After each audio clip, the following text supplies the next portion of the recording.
Жылқы жылына 3-4 рет баратындар, 10 рет баратындар бар, 20 рет баратындар. Біз ойлап отырмыз, сол арабтардың қалтасына ақша салып беріп отырған жоқ па, солар байып кетіп жатқан жоқ па деп отырмын. Олар айтады, сендер араб болсыңдар дейді. Неге десе, жаңағы қажылыққа барасыңдар.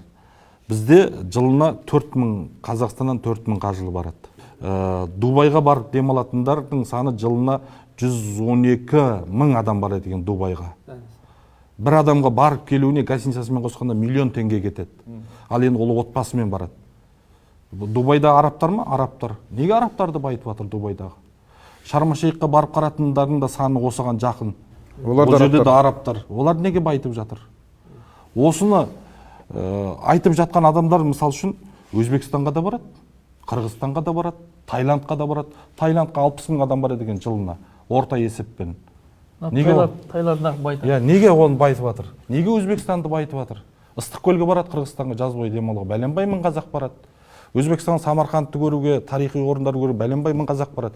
Неге өзбекті байытып жатыр? Неге қырғызды байытып жатыр? Сонда 500 мыңға жуық шетелге демалады екен да жылына, қаншама қаражат кетіп жатыр.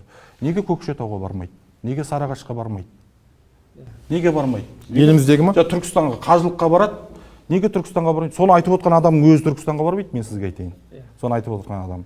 Сондықтан да бұл жердегі мақсат не? Әңгіме не? Әңгіме исламға күйе жағу, қажылыққа күйе жағу. Түсініңіз ба? Арабтар осындай дейді да, бірақ неге арабтар сияқты өмір сүрмеуіміз керек деп айтады. О жағына келген кезде арабты жақтай қалады. Ал енді Дубайда арабтар тұрады.